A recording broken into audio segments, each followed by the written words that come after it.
quite a few people. I live on a cabin. Bet you the grants. Before we begin, I want to remind everyone attending this evening's meeting in person that the meeting is being recorded and that this room is equipped with microphones throughout that will pick up any talking. Please refrain from having sidebar discussions that you do not wish for the microphones to record. So I'd like to call to order the study session of September 23rd, 2024 at 6:00 p.m. and all council members are present. The mayor is out today. So, item number one, and the only item, is the 2025-26 biennial budget review. Jason.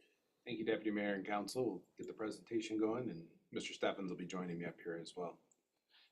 And for the record, Chief Financial Officer Raymond is available just virtually today. Okay, so starting off, very similar presentation to what we've had the last couple weeks. So we are at the council review and this is your opportunity to ask us questions and dive a little bit deeper into the budget process and discuss anything that you may desire to change. So tonight's agenda, we're going to be covering some remaining general fund departments, including community development, the senior center, and community services.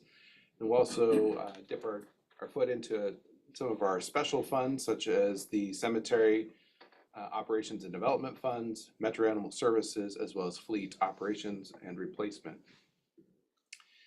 So as a reminder, we're going to go through a department overview, which covers the main functions of the department, any mandates that the department is under, any budget impacts that we see on the horizon, how this fulfills your council goals, and fulfills goals of other adoptive plans, and then the council priorities.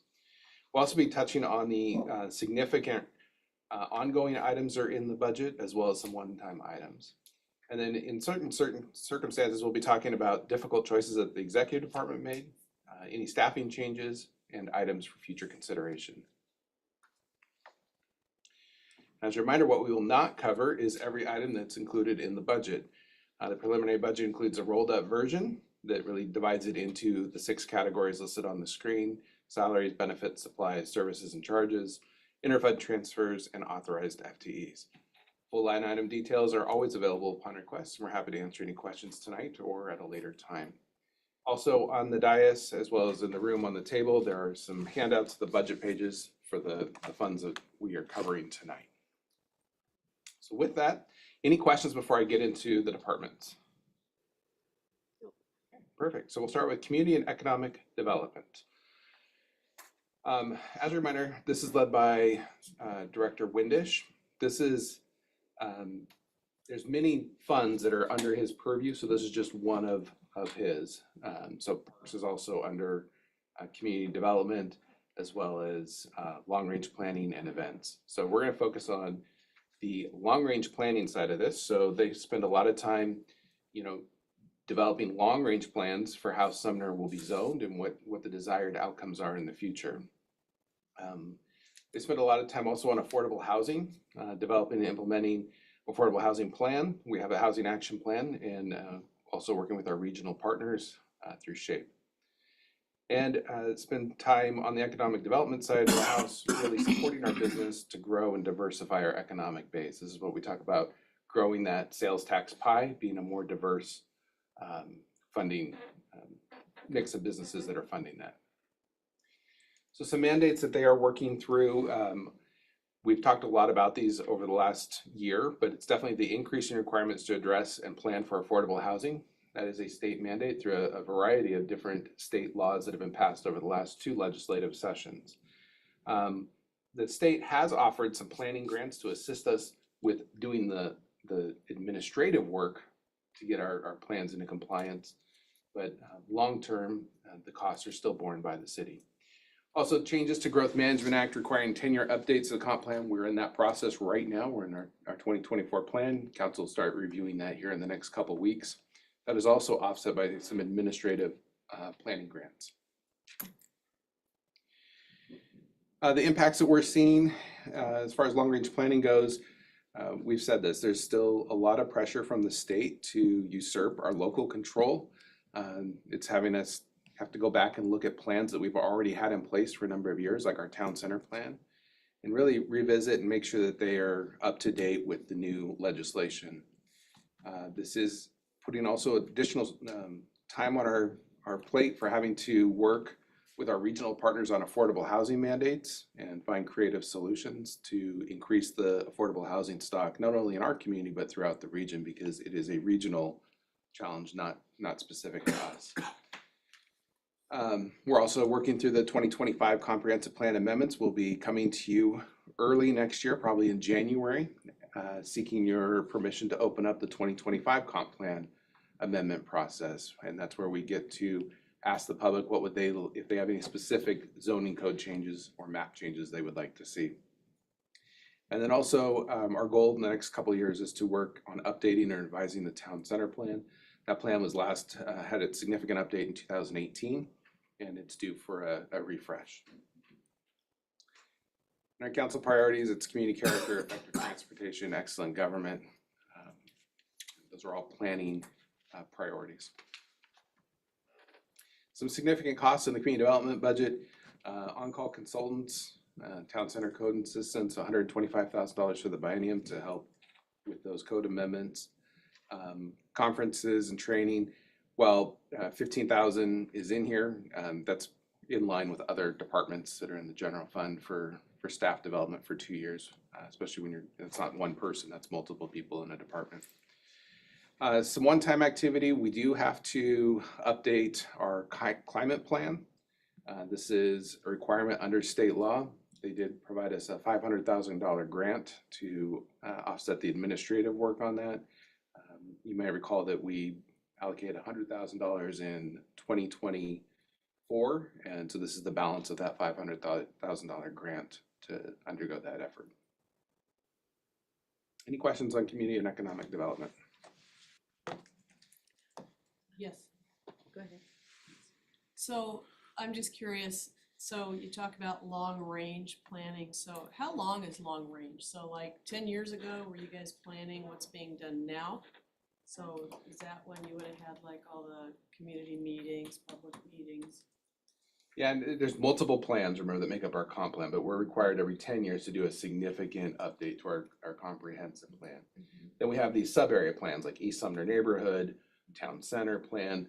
Those are usually done in the interim years. But when you're doing these plans, they're a 10 or 20 or even sometimes up to 40-year planning window.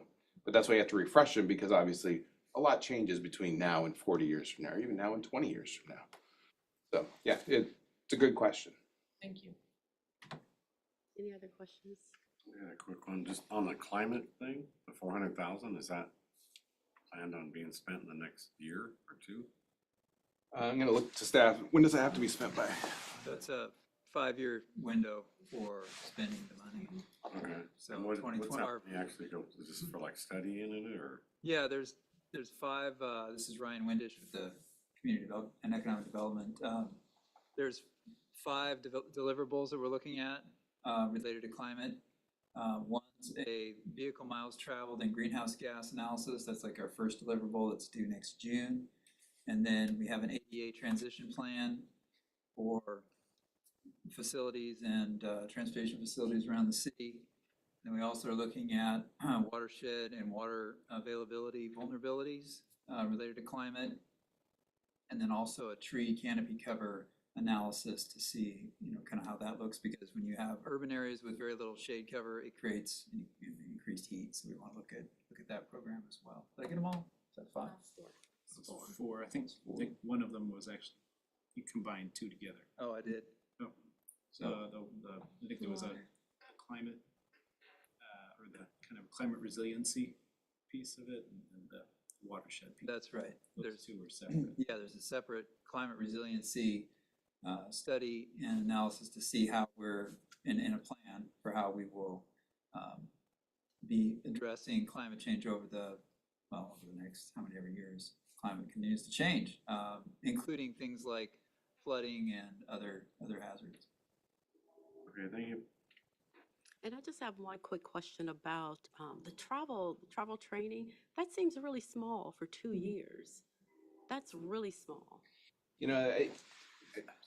I think one thing to remember too is our travel and training has changed dramatically since the pandemic. There's more virtual options than there ever has been before. So that definitely includes regional trainings, like I know that includes like the state planners conference, the economic development conference, things of that nature.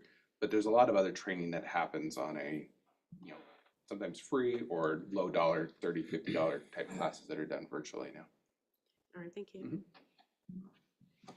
Just curious just on a recent note, I was watching the debate last week in Spokane.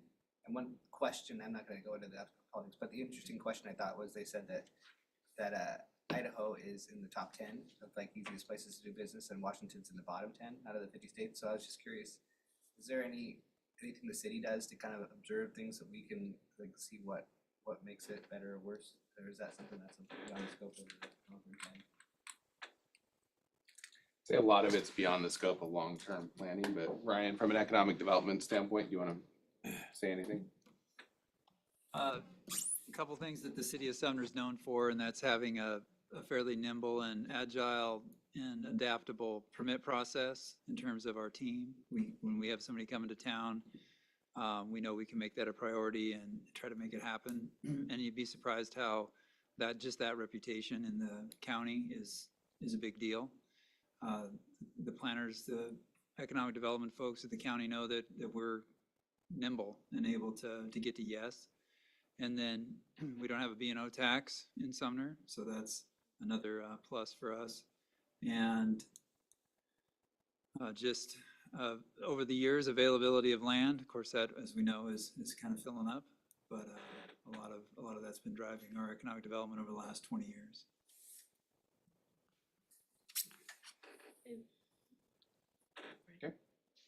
Okay, next on to the Senior Center. So as we know, the Senior Center provides seniors with connection, friendship, and activities that support physical and mental health and well-being. The Senior Center is provided to citizens in Sumner via a contract that we have with Stafford Suites. That contract was just before council earlier this summer, and it goes into effect for 24 and then through the next biennium. So it's done in partnership with them. The other partner that we should point out is Catholic Community Services. They provide low-cost meals down there. It's really kind of the engine that drives the Senior Center is the lunch program. It's Catholic Community Services does that, zero charge to the city for that service. Do the clients pay anything? Yes. I don't know how much, but they do. It's $5, if I recall. Yeah. That's right. Some mandates that we're looking at is improving the ADA accessibility of that building. That was something that we talked about during the last budget, and it's still ongoing as that building is, I'm going to say from the early 90s. So budget impacts, not really laid out here, but one thing that we talked about with the Stafford Suites contract was we shifted the IT management of the Senior Center away from our staff and to the Stafford Suites part of their contract. So there was an increased cost for the city for that, but really I think what we're gaining is we're gaining efficiencies for our IT staff being freed up. So that's kind of reflected here in the Senior Center budget.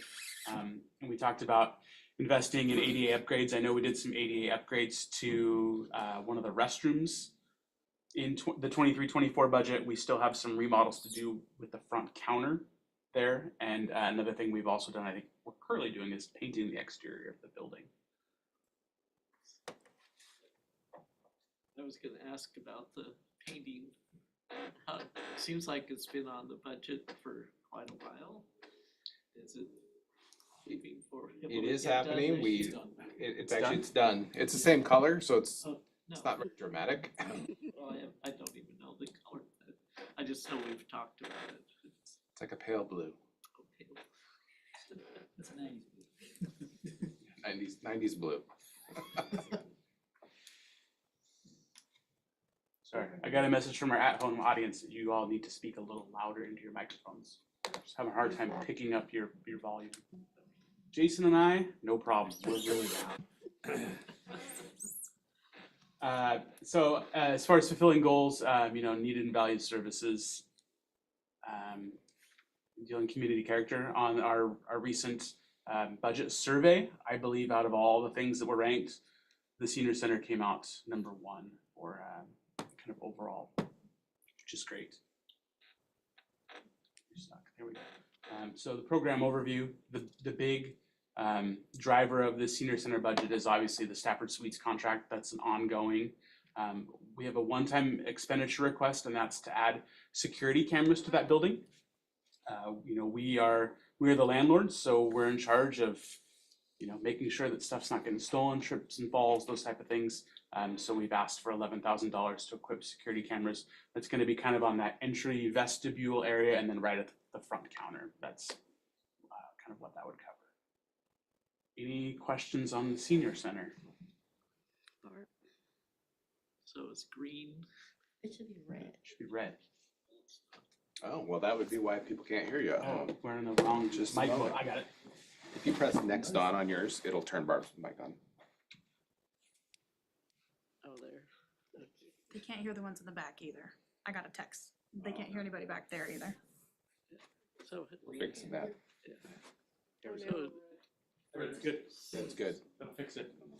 how many employees Yeah, no problem. is that for 645,000, including the IT? So their employees, they have 2 full-time employees. They have a part-time bus and a driver, part-time bus driver. and then they handle all of their IT is done via contract. They have a managed service provider that comes in and does their IT. That's all included in the, but at least it's not just one. I mean, because initially, I think it was only one employee that, you know, when the program started, so, but I could be wrong. Yeah, they have increased staff, if I recall, since we've been under this services agreement relationship since 2012. And I believe back then it was a full-time and a part-time employee. And what they found is they needed a little bit more help as the senior center got busier. 2 full-time employees, the part-time bus driver activity coordinator person, and then you know, management oversight by Stafford, which would also then include IT. Okay, oh, good, thank you. I was just curious on the security cameras. Can you tell me a little bit? Is that driven by vandalism or crime or just anticipated or just general? Is there anything specific? It's just general. We are looking, as you will see kind of throughout the budget, increasing our security cameras throughout City Hall, city facilities, exterior of city buildings. So we figured while we're doing it here, we might as well do it over there as well for $11,000. We have had some risk management issues that are not related to theft or criminal activity, but you know, we do have trip and falls out there, and sometimes it's nice to have that type of stuff on camera to see if there's something we could have done better or if we contributed to it. Any other questions? I think we're good.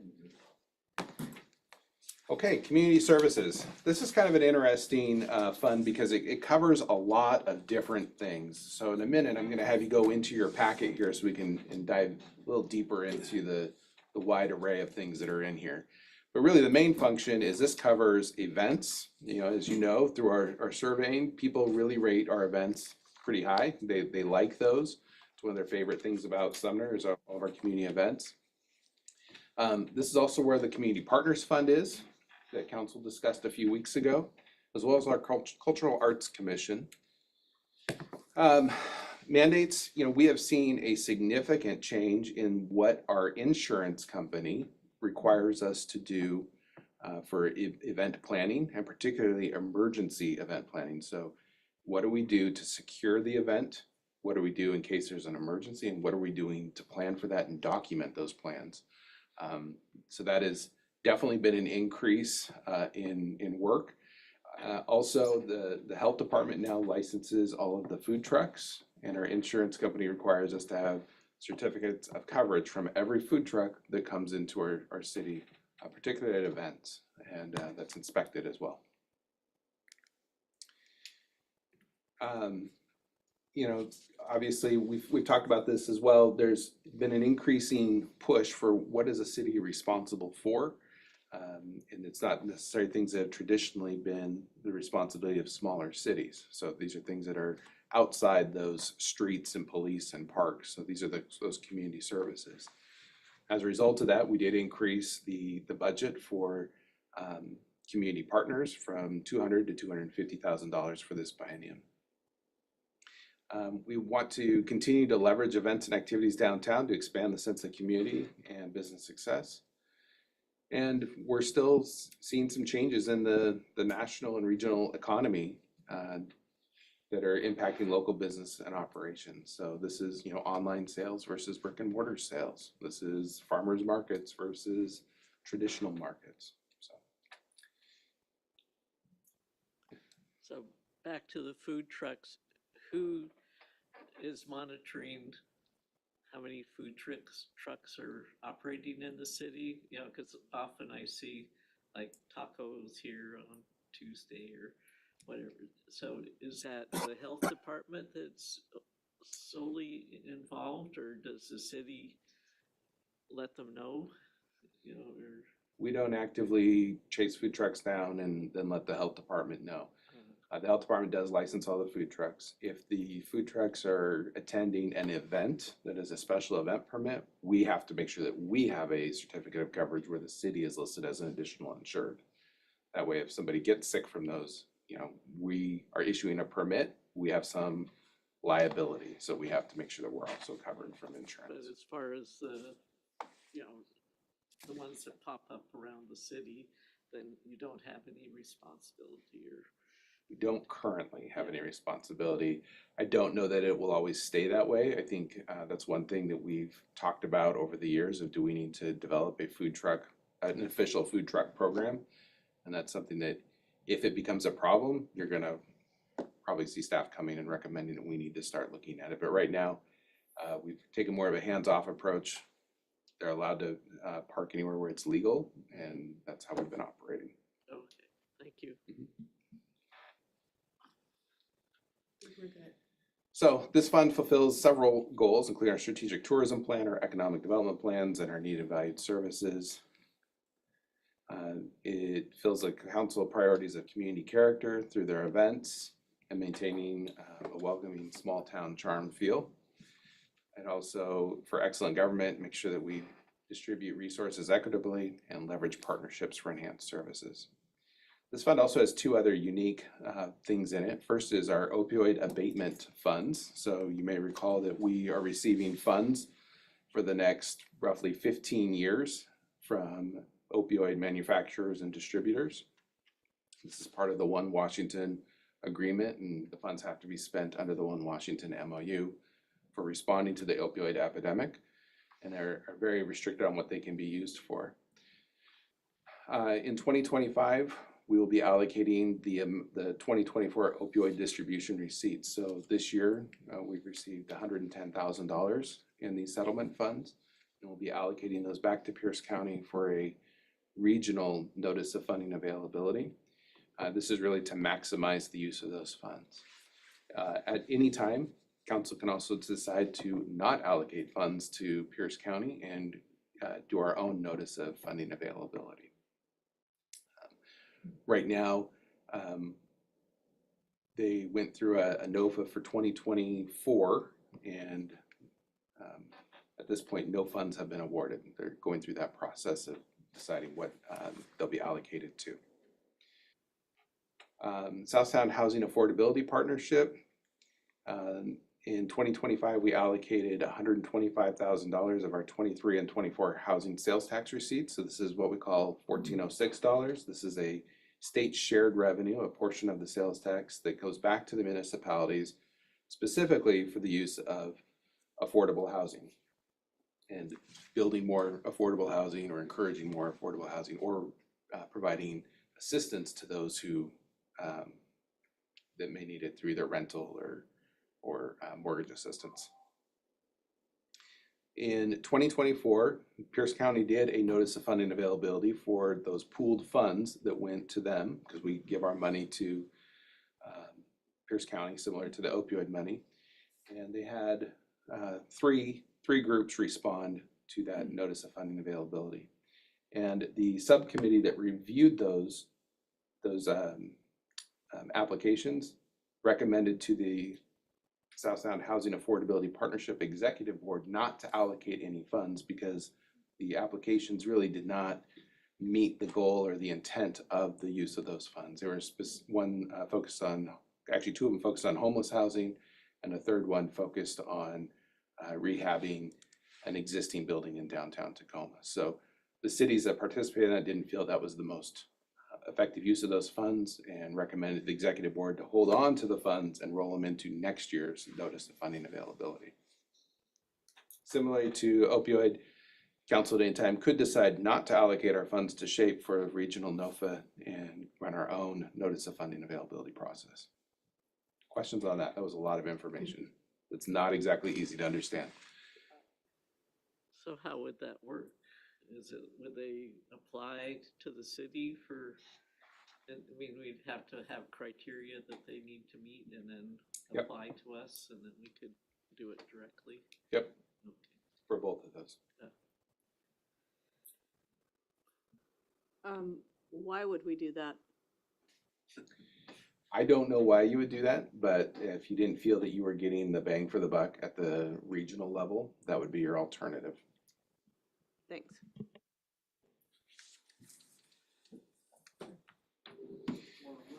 So now if I could direct your attention to the packet and go to page 7. Kind of walk through each section of this and it'll cover what's on this slide. Okay, starting at the top of the page, under community services, this is the $18,630 on the ongoing side, as well as the community services of $180,000. So this is our regional memberships for the Chamber, our Economic Development Board, Rotary, and AUSA, as well as a $3,000 biennial pledge to the Sumner Bonnie Lake School District to help offset their costs of running the community summit. The $180,000 is part of the funds that council designated through the Community Partner Fund presentation, with the other 70 being in the next section under social services, the $70,000 for the family center support. The next section is city events. This is events that the city hosts themselves. So this helps cover our special event fees, as well as any staffing costs that we may be directly incurring. So this is stuff like the Santa Parade, some professional services for the Santa Parade, because we're now contracting out the management of that event, but it's still our event. Touch a Truck, which is associated with Rhubarb Days. Music Off Main, both for the special event fees as well as the professional services. And then a little bit of miscellaneous event sponsorship that may come up. Whenever you see SEP fees referenced, that's special event permit fees, I want to point out that this is 50% because our special event permit fee code already discounts the costs incurred. So if we have, if we're incurring $8,000 in staff costs for the event and road closure costs for the event, the special event fee is $4,000. So it's baked into that. So when you see this, you can think about the real cost is double. Okay, but we have to pay the fees ourselves. Next is local event sponsorship. So these are events that are not tourism related. They are truly local. So these are things like the Homecoming Parade, Street of Treats, and some barricade rentals that are associated with those events. Can I ask you to clarify that one more time with the SEP fees? So on the 50% of the cost is shown in the budget, or 50%, where's the other 50%? Cost is in the budget, the other part's just automatically written off by council. It's written up, and where does it show up? So it shows up in whatever staff member's salary that's working that event. It would be under a different fund though. Yeah, we could be in a Whatever multitude of funds. So if you have a public works operator, for example, that's split between water, sewer, storm, and streets, it's gonna hit 25% of all those potentially. Got it, okay. Good question. All right, the next one is the tourism event sponsorship. So these are events that are regional in nature and bring a lot of people to the community, with the idea that these are similar to our occupancy tax requirements. These are, could generate overnight stays potentially. And those are the Daffodil Parade, Rhubarb Days, Come Walk With Me, Bridge Lighting, Sunset Festival of Bands, and then we have some event marketing money in here as well. The next section is community character. These are things that enhance our community character. Most of them in the downtown area. That includes our hanging baskets, not including the labor though. The labor is actually in parks, so this is just the physical baskets. The downtown restroom, utilities and insurance. Downtown sound music service. And then the one thing that's not really tied downtown is utility box wraps. So that's to wrap our traffic control boxes. Next up is the Cultural Arts Commission. This includes the Chalk Art Festival money and some additional, $3,000 to do additional projects that they may come up with. And then the Community Float. As a reminder, it's a community float, but it's owned by the city of Sumner, and we put it together and we make sure it enters at least 2 parades. Sometimes it ends up in more, but the 2 parades are definitely always Daffodil and the Santa Parade. So we have some additional funds for the supplies on that. That includes any of the decorations as well as daffodils from the Daffodil Parade. So in the past, the Cultural Arts Commission has been in charge of hiring the bands and things for Music Off Main. Has that now been moved into a different fund? I notice they don't really have a very robust budget, so is that how it's being operated now? It's still operated that way. In fact, this change was actually made about a year ago. So the staff will take care of doing the RFP, and then the Cultural Arts Commission will select the bands. And then all the budget for it is just out of the city events fund. So it's, yeah, because I think in the past it seemed to be under the Arts Commissions. Okay. Yeah. Okay. Just a reminder, council did make some difficult choices on this. There was $588,000 worth of asks in our community requests.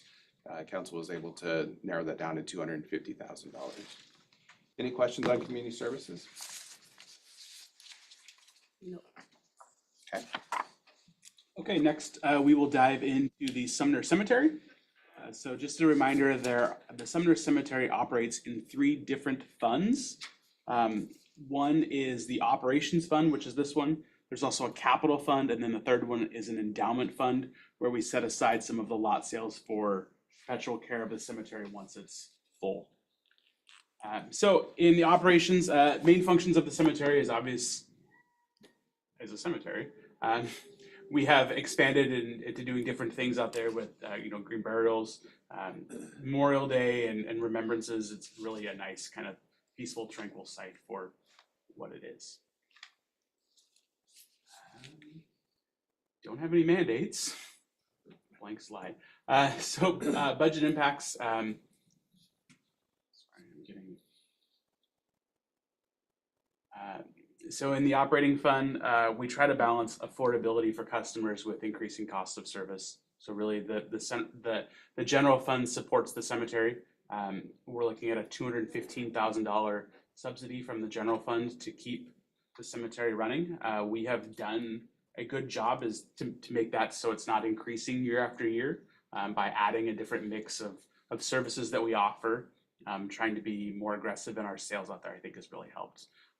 In 2025, there is an additional transfer of $95,000, and that's to cover some equipment and capital purchases that I will be talking about here shortly.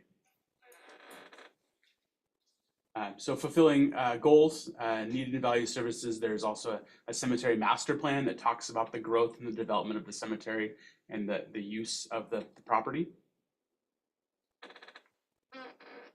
As far as council priorities, this really hits community character, excellent government, the big thing, a financially balanced mix and desired services. So this is something we're providing a service to the community, but we know that it takes general fund support to help run. In the past, council has been okay with that. So program overview, one of the big things that you're gonna see is in the ongoing is items for resale. So this is $220,000, this is for us to buy inventory. This is the things that we buy and then we turn around and sell, so we have to have the expenditure here. We also have a utility service, so this is the cemetery paying for its water and irrigation, and also banking fees. So cemetery takes a lot of payments via credit card, so we have to pay banking fees on those. When I talked earlier about the $95,000 in one-time capital expenditures, so programmed in this budget is $25,000 to replace the windows in the cemetery office, and there's a photo of these old windows. You can see why they're in need of replacing. A lifter for $50,000, and then a wide area mower attachment. So we talked earlier about how the cemeteries, they have this tractor with this big wide area mower that they need to use for cutting the field out there. The idea was to partner with the operations facility or operations group and buy a single tractor, and then the cemetery would attach their lawnmower to the back of it and they would share it. So this is the lawnmower attachment. Yes. So $20,000 in banking fees sounds like a huge amount, and what are you selling? Are the markers do they bring in that much money? Markers, lot sales, all of the cemetery services, and most people, when they can, are putting things on credit card. Okay, so because so you've got someplace you have an offset of income coming Yep. in. Yeah, and that's a theme that you'll see throughout all of our, utility sales, permit sales. Every place we take credit card, Metro will come up later tonight. There's banking fees, credit card fees involved with taking those payments. But you're just acknowledging that's. It's real expenditure reality. that we have to recognize because we're paying it out. Right, So it shows up here and we're acknowledging it because it's, as you mentioned, a pretty decent amount. okay, thank you. So you're recognizing them. I'm just curious, I just want to know if you pass that cost on. Not at all, great. Okay, thanks. I mean, You bake it into you bake it into the cost. It's a cost of doing business. But yeah, we wouldn't say if you want to pay by check, it's this amount. If you pay by credit card, it's this much more. It's just, this is the price. And ideally, we would have that $20,000 kind of baked into our charges. Thank you. Just to clarify, the Smithco lifter picks up leaves. It's nothing that picks up vaults or anything like that. It's for maintenance. It's a leaf lifter. Can I ask a real quick question going back? I wasn't quite ready on the community services one. I like, this one shows like the revenues and the expenses and it shows the previous years. Is there a way we could see something in that format for the community services? I was gonna ask a couple questions, but they were basically just kind of in that regard, because we only had 25, 26 numbers. I don't know if any historicals on that. For the- Just to make sure I understand your question, you want to see previous revenues or just the previous, what? I get what you're asking. Yeah, we can give that. previous years, and then I don't know if there's any revenues, so just those are my two questions, but this one is much more thorough. I appreciate that. I don't know, the other one might be zero, it might be easy answers, if you don't mind. Yeah, if you go back, you can see a little bit on page 6. It covers some previous years when it comes to the bigger categories. I can give you a full rollout though that goes through this exact spreadsheet years back. The revenue for this is general fund. It's, okay, there's really no revenues. No. Thank you. Sorry, it was like I didn't get a chance to ask that, and I was. We can get that for you. I did have a question on this one, by the way. Can I ask a couple questions on the cemetery? Sure. Go ahead. You're on a roll. So I see the revenues increasing. I'm just curious, the personnel salaries in 23, 24, it goes down in 25, 26. I was just curious, is that something, what's the staffing change? I will cover it, but it's, we had a seasonal employee that we are not planning on having out there in 25, 26. Okay. Good catch. Here's a brief picture of, you can see the old single pane windows and the condensation. It's important for both our one employee that works out of the cemetery office as well as customers going in and out of there that we can regulate the temperature in that. It's difficult to do that when you have windows that are of this quality, so that's why the window replacement was asked for. Might be nice for the plants though, I'm not sure about that. And this is once again the budget efficiency, remember, so this is the tractor slide that you saw earlier. So Public Works is purchasing the tractor, cemetery is purchasing the $20,000 mower that will go on the back of And I believe the plan is to house this actually at the cemetery, and Public Works will come borrow it when they need it. Don't quote me on that. Some difficult choices. As you mentioned, seasonal help. So this was, we have an irrigation project, and that's a big capital project to increase and redo the irrigation at the cemetery. The plan was in 2024 to have that project done, and it didn't get completed. So we had to bring on a seasonal person to help work out there and help do some irrigating. This was asked again. Our hope is that the irrigation project will be done and we will not need the seasonal labor, so that's why it's not included. And then once again, you can see that if cemetery had their own tractor and wide area mower, it'd be $110,000. So our budget efficiency saved us 90 grand by sharing. Okay, I'm gonna move on to cemetery development unless there's any other questions about cemetery operating. I think we're good. So in development, as I mentioned, 20% of all lot sales go into the development fund, and this is really to plan, this is talk about growth and expansion of the cemetery as opposed to improvements in operations like replacing windows. This is to add new things to the cemetery. And it's got, it's, as I mentioned here, it's one of the very few places that we've got land out there to do expansion. So we're always looking at changing needs and looking at our mix of services that we offer, once again, to diversify our revenue streams. And all of those purchases come out of this development fund. So as mentioned, this is actually in municipal code that says when we sell a lot, that 70% stays in operations, 20% goes here in development, and then 10% goes into endowment.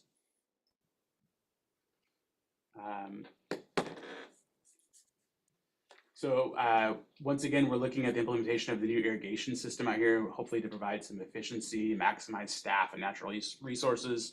Once again, just being more efficient at what we're doing by having, I think the current irrigation system are sprinkler heads that came from the golf course at one point in time. So not really ideal or really designed for use in our cemetery. So getting this done will be nice. The other thing that we're asking for is some tree planting, which I have a photo of in here as well. So one thing we've asked for in this photo, this is the Hesselgrave property, which you can see they've got some buildings there and semi trucks and trailers. It kind of ruins the aesthetic of a nice, peaceful, calm cemetery. So we've asked for some trees that we're going to plant and irrigation that'll go with those trees to provide screening. So when people are out of the cemetery, they're not going to see our neighbors to the west. Oops, went too far. So how this fulfills council goals. Once again, needed and valued services, continuing to offer new services to meet customer needs. Hits again on community character and excellent government, just like the operating fund. Really no ongoing costs in this because it's kind of one-time capital. So there we go. We have the tree screening, $15,000. The irrigation project is $400,000. And then the $15,000 water connection, I believe, is to hook the cemetery into City of Puyallup's water. And we had talked about this before when we built, when we had the old cemetery building there, it had non-potable water. So this is connecting us to Puyallup to get regular domestic water to our facilities out there. How is the green burial program going, and is it generating much income? Or, I don't know how you. So we've had one service out there, and we've sold several of the plots. So there's some movement out there, if you will, of people being interested in it. Right away, I think it was the first month we had our first service. Since then, it's just been sales, and it's typically people that are coming to the end of their life due to medical reasons that have found it as a great option for them. Oh, okay. The ones that have used it are very thankful that have bought. So is the cost for that service a lot less than a regular? No, it's in line. The plot itself is much larger than a standard plot. So to look at the land value, they're paying more for what they're getting, but in the end, it's similar to what a normal full service would be. Okay, all right, thank you. I'm just wondering, so I know we have to buy a lot of other plants and stuff for other projects. Could these trees be kind of a bulk buy in with those plants? Not necessarily, because the trees that you're referring to and the plants are part of the White River Restoration Project, so that's its own big project. Right. That being said, we do have a tree nursery out there, and Derek might be able to add some context of how the Hesselgrave trees may or may not come from that nursery. So the trees we'd be looking at are Leland cypress. They're right behind Heritage Farm right now. We screened that off when that first got built because of Hesselgrave. Those have taken very well. We bought them very small, 7, 8, 9 years ago, and they're now 25, 30 feet tall. You can't see through them at all. So we'd be buying them really small and cheap. The tree nursery right now, we have stuff out there for the Op Center out on 29th that's currently growing. So we could expand the tree nursery, but we're now bumping up against the new building. So it's pretty close to capacity right now unless we went farther west and north. How many of those Leland cypress are you thinking you need? Probably 40 to 60 at least.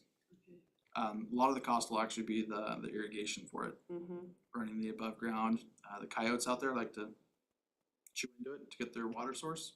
So sometimes we'll just put buckets of water for them to leave it alone. But yeah, irrigation costs is gonna be quite a bit of it. Okay, thank you. Yep.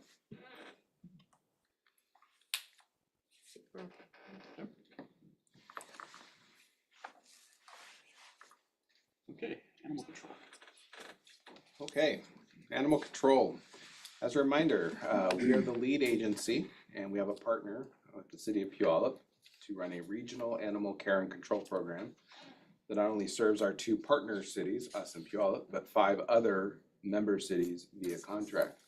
Those other cities include Bonnie Lake, Edgewood, Milton, Pacific, and Algona. All in all, they serve about 110,000 people throughout our service area. So not only do they respond to emergency or non-emergency animal calls for service, including barking dogs, animal cruelty, potentially dangerous and dangerous animals, neglect, etc. They also operate a shelter, which is located in the city of Puyallup, and Puyallup owns that building, where we obviously do adoptions and reunite animals that maybe got away from their owners. This is a mandate that is new a couple years ago through the legislature, and it requires a 14-day hold for seized case animals. This is one of those mandates that is a positive in some ways and a negative in others. So on the negative side, it means that we're holding on to what we call seized or case animals for 14 days, which then impacts our available space. The positive is, though, this now sets a time frame that some of these animals that we may have seized due to cruelty or neglect, that the owner has to pay a bond in order for us to keep the animal longer than 14 days.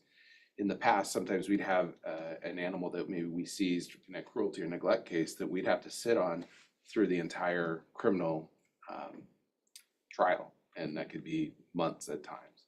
And that takes up a lot of space, and also then isn't necessarily the best for the animal to be in a shelter environment for that long.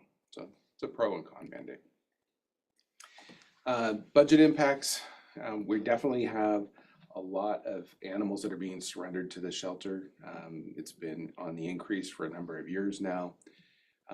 What's compounding that, though, is the lack of veterinary care that's available in our region. I don't know if you all have pets, but if you have pets, you know it can be very difficult to get your animal into a vet appointment within a reasonable amount of time. So it's putting a lot of strain on the normal vets, but also on our emergency vets in the region.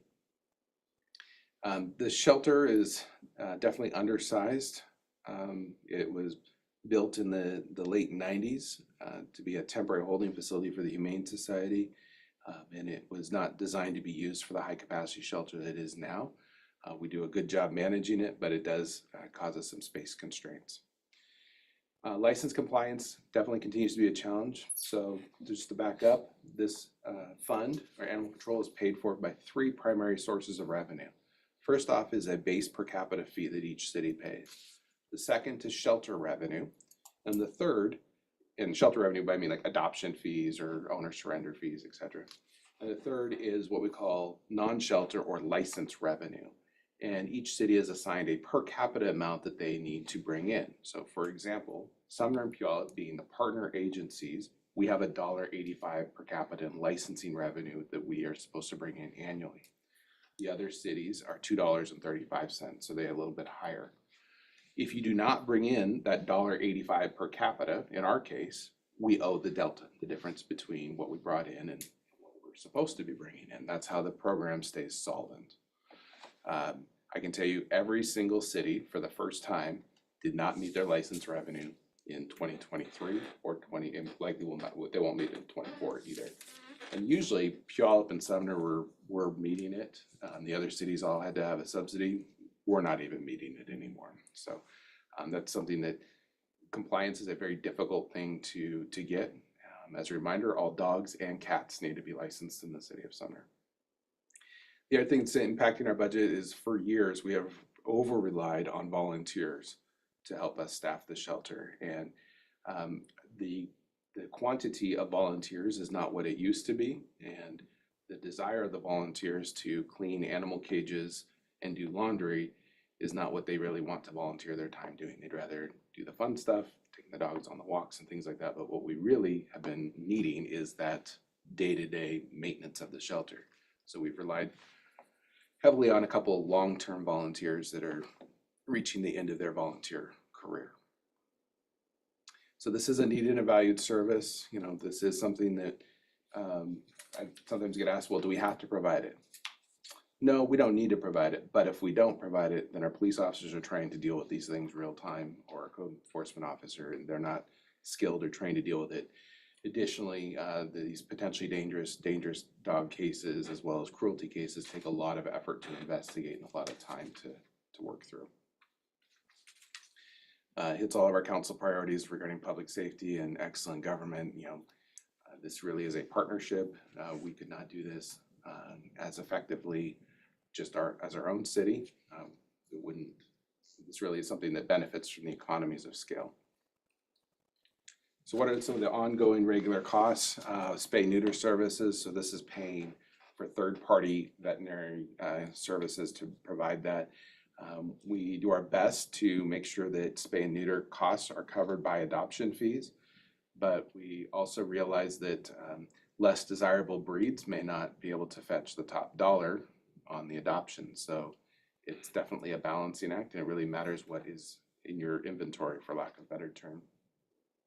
Dispatch services, these are police employees. They are dispatched through South Sound 911. They have police radios. They have to pay the same monthly reoccurring dispatch fees that our police department pays. As Jeff mentioned, the bank card fees. So this is primarily sheltering and licensing. And then body-worn cameras. So all of our officers are equipped with body-worn cameras. We have 3 officers, by the way. And then outside veterinary and other services, other professional services. So think of the spay-neuter service as, you know, those are animals that are up for adoption. This other veterinary is maybe necropsies, cruelty case documentation, things of that nature.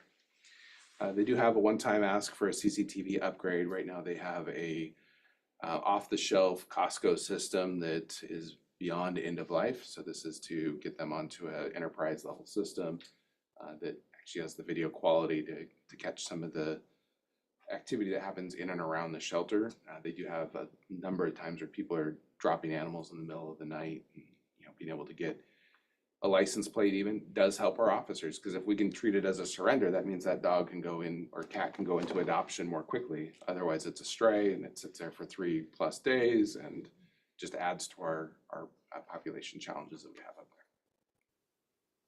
So personnel changes, we do have some proposed changes.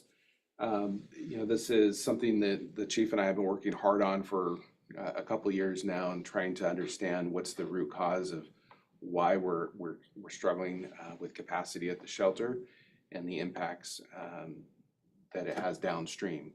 Think of this: if we're full in the shelter, we spend a lot of time cleaning in the morning and feeding the animals.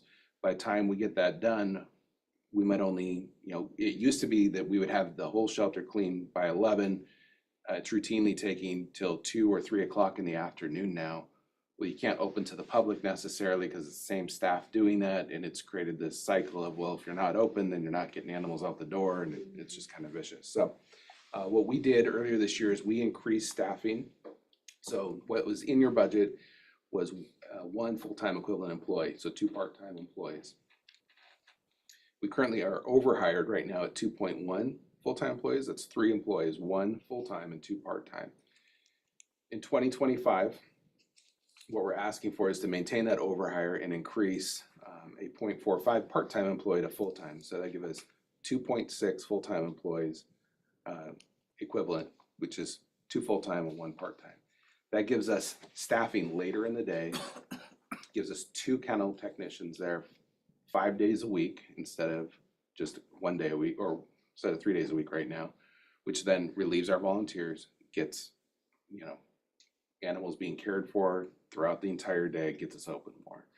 So we have discussed these changes with all of our contract cities, and they are very agreeable to it. And we've already notified them of their per capita rates that would include this staffing. Questions about animal control? So often, there's requests for food, kitty litter, and other items.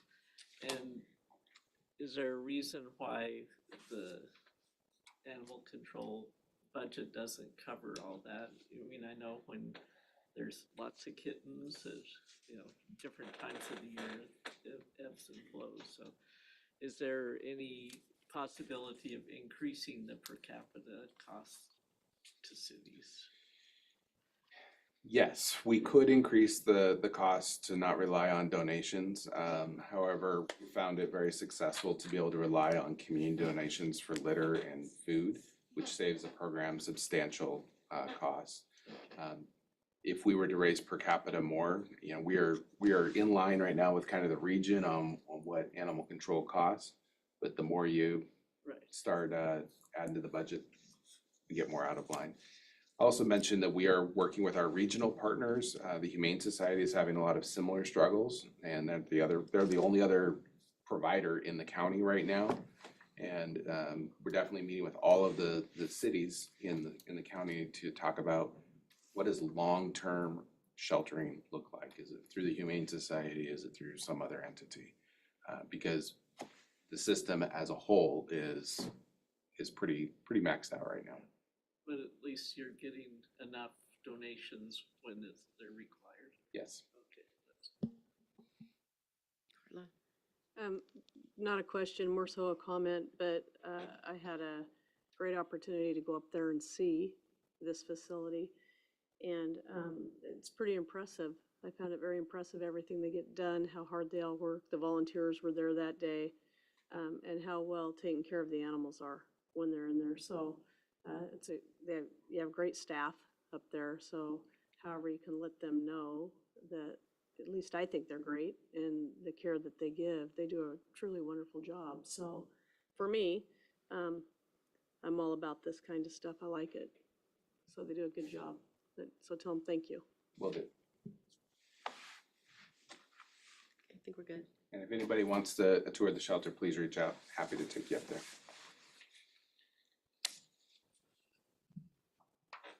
Okay, next fund we're going to discuss is the Fleet Operations Fund. So Fleet Operations, the city employs 2 full-time mechanics. They maintain all of our equipment, and this is from string trimmers, chainsaws, lawnmowers, including excavators, loaders, backhoes, police cars, dump trucks. I mean, the whole gamut of, if it's got an engine on it, they take care of it.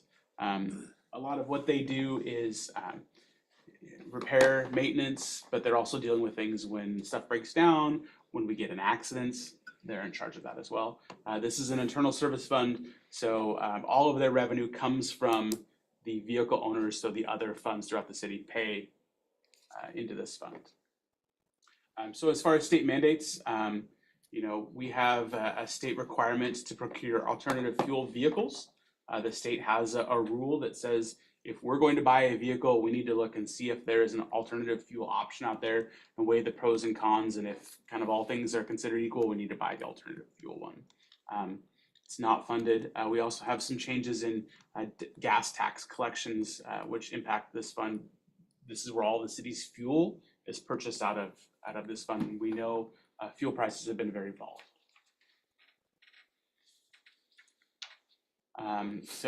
Budget impacts, we talked about converting alternative fuel vehicles. That's the cost of the vehicle, it's the cost of the infrastructure, it's also the training and the tools required for our mechanics to work on these vehicles. If you think about the specialized training that it takes to work on this wide array of equipment that they're doing already, plus then you add in things like hybrid vehicles and alternative fuel vehicles, technology is changing and our mechanics have to keep up with it as well. And I believe we actually even have specialized training to send them to Utah to get hands-on training on electric vehicles. So fulfilling goals, once again, this is needed and valued services, really emergency management. You know, police can't respond to an emergency if their cars don't work. It's incumbent on our two mechanics to make sure that things are there and in good order. So one of the big, as I mentioned, ongoing costs that are included in this budget is fuel. So this is all of the city's fuel. The mechanics actually run our fuel card program. They pay the fuel bill, they track who's using the fuel. It all comes out of Fund 550. And this is gas and diesel. Once again, council priorities, public safety, excellent government. Any questions on fleet operations? So, do you have like a gas station at operations, or you know, or No. do they just buy at Fred Meyer? Or? So what we have is we have a couple different ways. We have bulk fuel tanks Okay. where we will put like dyed off-road diesel in so they can use that tap here, you know, to fill up things that are excavators and stuff like that. Other than that, then we have a gas card, a fuel card program that our employees can then use at Fred Meyer. They could use it at AMPM. Anywhere in town or anywhere in the region that sells fuel, we can buy fuel from, and that's how we do it. It's through a state-ran program, so it offers a discount. Yeah, and we have restrictions on, you know, the employee can use it. They have to mark what vehicle it's going into, so it's all tracked. There's purchase limits, so you can't go and buy $10,000 worth of fuel all at once. We have different parameters in place to kind of prevent fraud on that. Okay. But there is a discount, like. Yep. And by buying this bulk fuel program, we get a discount. We actually get a rebate back, and I believe we're also not subject to some of the state fuel tax or federal fuel tax we're exempt from as a city. Okay, well, that's good to know. Thank you. I was just curious, so I don't see a line for fuel. Can I assume it's in supplies, or can you tell me where it's at? Oh, you know, are you talking on the budget sheet? It must be rolled up into.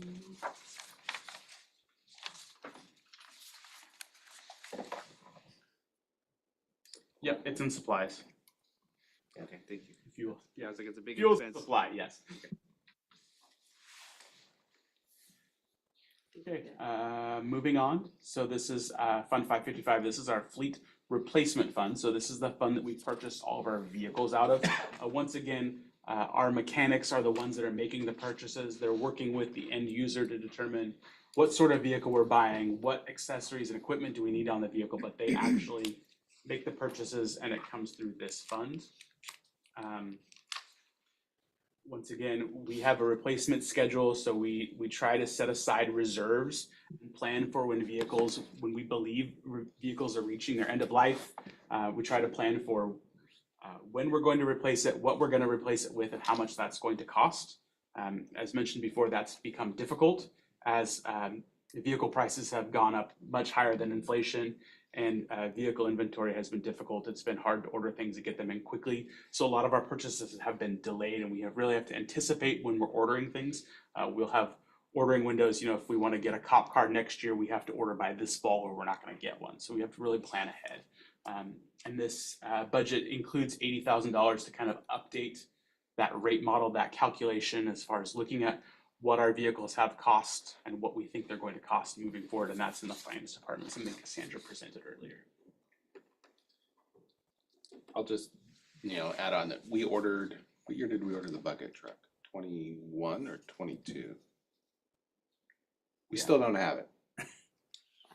That's, we're still dealing with some very long lead times on specialty type equipment.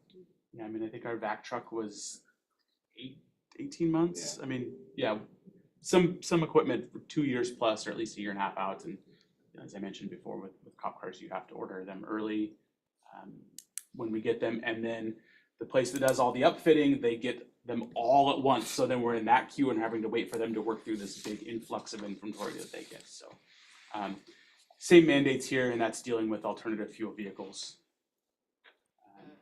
So as I mentioned before, budget, supply chain infrastructure costs. So this is, if we get alternative fuel vehicles, we don't have any charging infrastructure in place. And once again, inflation. Let's see. So we'll talk about, there's really no ongoing, it's all one time. So it's just replacement of vehicles, and we have a schedule here. So a lot of, I'll go top to bottom and we'll kind of work through these, but really a lot of what we're looking at is a lot of the new positions that we've added in this budget have vehicle components that go with that employee. That employee needs a truck, that police officer needs a police car. So this is where those purchases are held. So if we start at the top, emergency management, we hired Evan as our emergency management person in the last budget cycle. When we hired him, he was a new position and he didn't have a car. So we gave him an old used cop car to drive around, which he's been using for 2 years.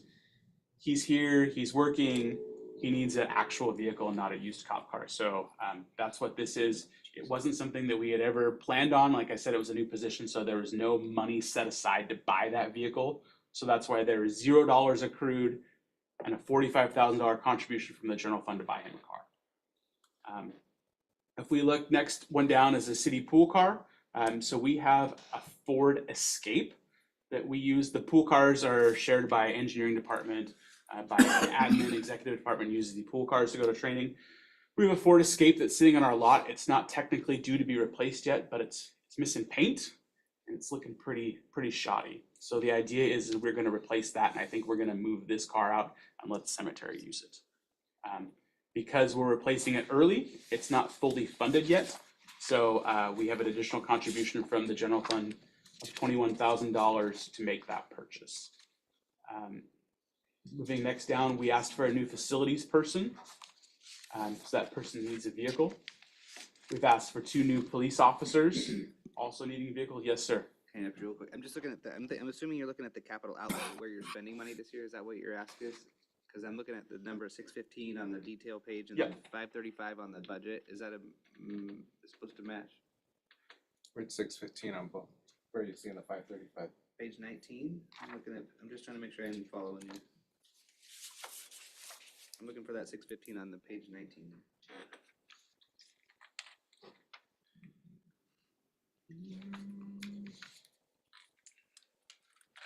I'll have Cassandra look into that. Okay, thank you. I think that's the only capital outlay, so I'm assuming it has to be. Yeah, they should tie. Okay, that's it. Second, we'll tell you. Oh, she's gonna check on it. Okay, perfect. So as I mentioned, 2 new police vehicles in there for our 2 new police officers.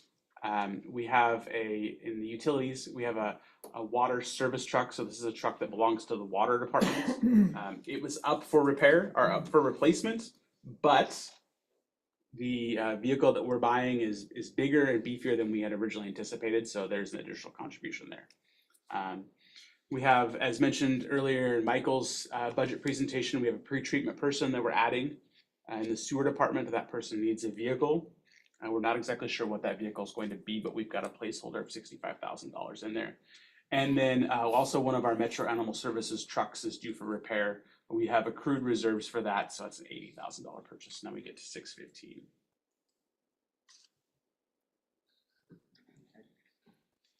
Barb first. So on the alternate fuel vehicles, is there enough history to know that that is a reliable or smart way to proceed? You know, because you're gonna have increased costs for, maintenance Sure. and training and all this. I mean, I know this, what the state says is what they want, but do you feel comfortable that that's the direction we should go?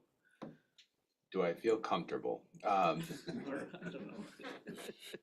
So state law requires that we do an analysis for every single one of these vehicles. And if it is a reasonable alternative to buy a hybrid or a electric vehicle, now not even looking at cost, but Yeah. just looking at reasonable alternative, it requires us to purchase one.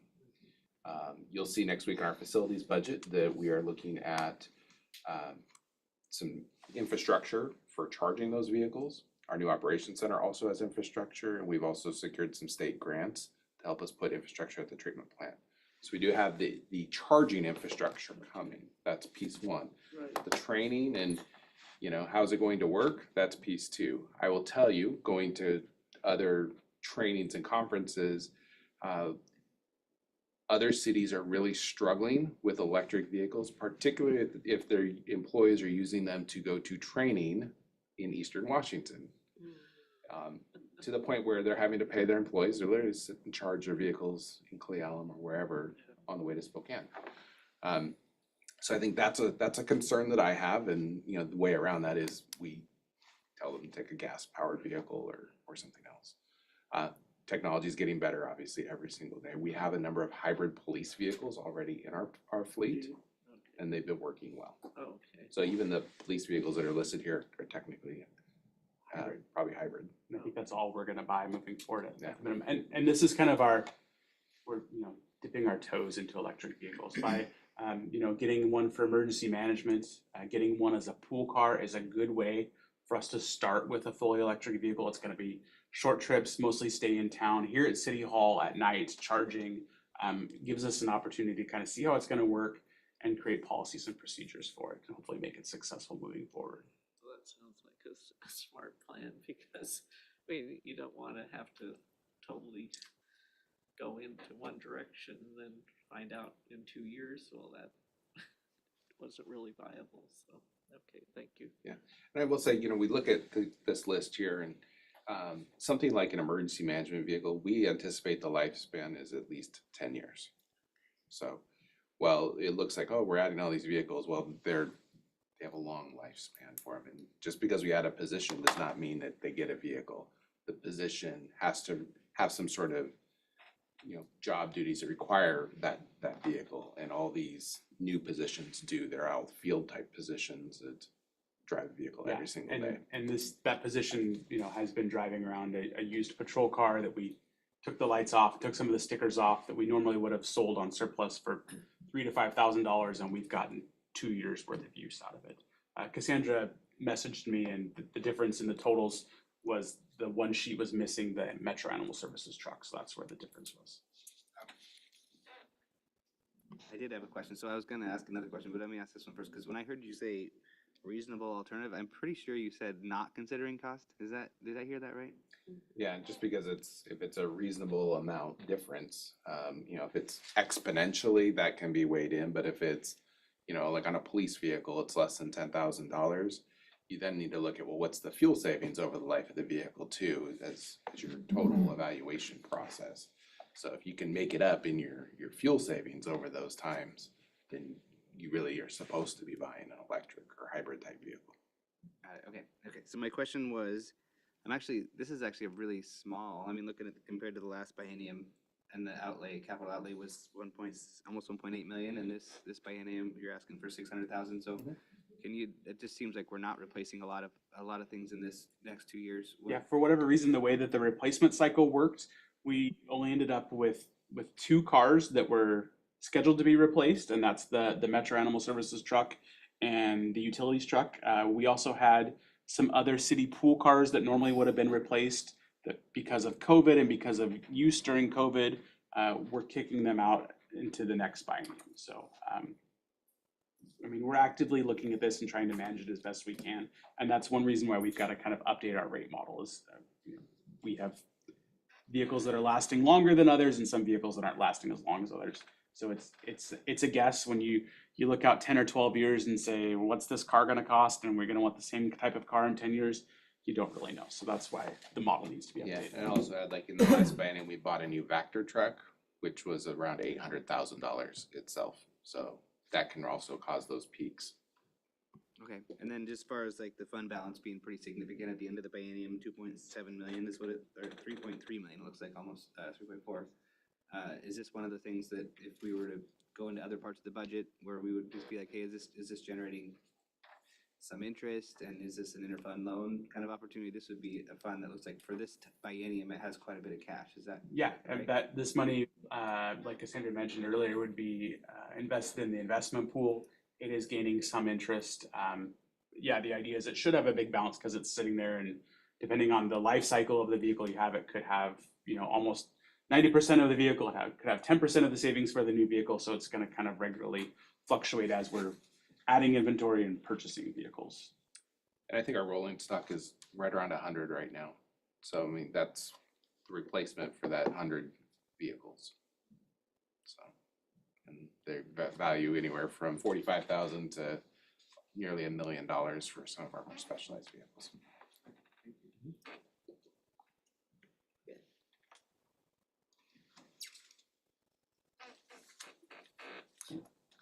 That's it. You're just ready to. Sorry, trigger happy. All right, so coming up next week, we have a special study session on the 5th Monday. We're gonna go over IT, parks, which includes our operations and capital fund, and then facilities. We'll go over operations, capital, and we'll touch briefly on the public works operations facility as well. So, any last questions that are budget related? Looks like there are none. So, that's it. If you're ready for me to do my report, I can talk about 2 more things. I'm ready for you to do it. Excited. All right, next Monday at 5 p.m., we'll be doing a promotional ceremony for Lieutenant Houselog and Sergeant Watson. It's at 5 p.m. It'll be in the police training room. Council is invited to attend that as well as the public. So we'll be providing notice of a quorum just in case we end up having one there. So, and then October 30th, some of you caught that there's a new special study session that's been added to the agenda. It's a Wednesday. I was going to ask this group if you were willing to maybe meet at 3 p.m. Probably be a 2 to 3 hour study session.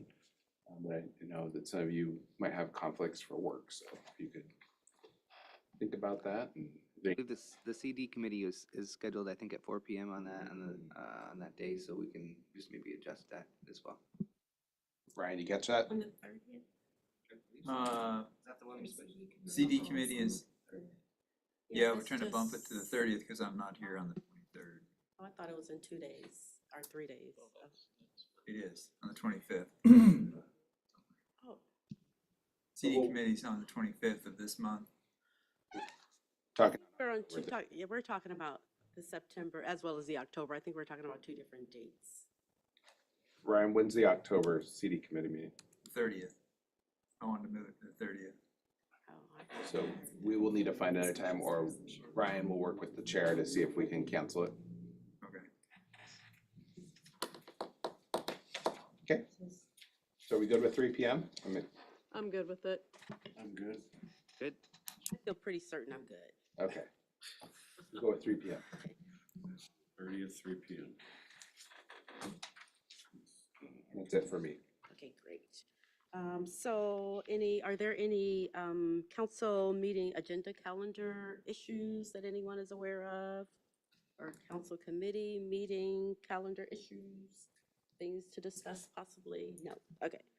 Well, there's no executive session and I adjourn this study session at 7:19 p.m.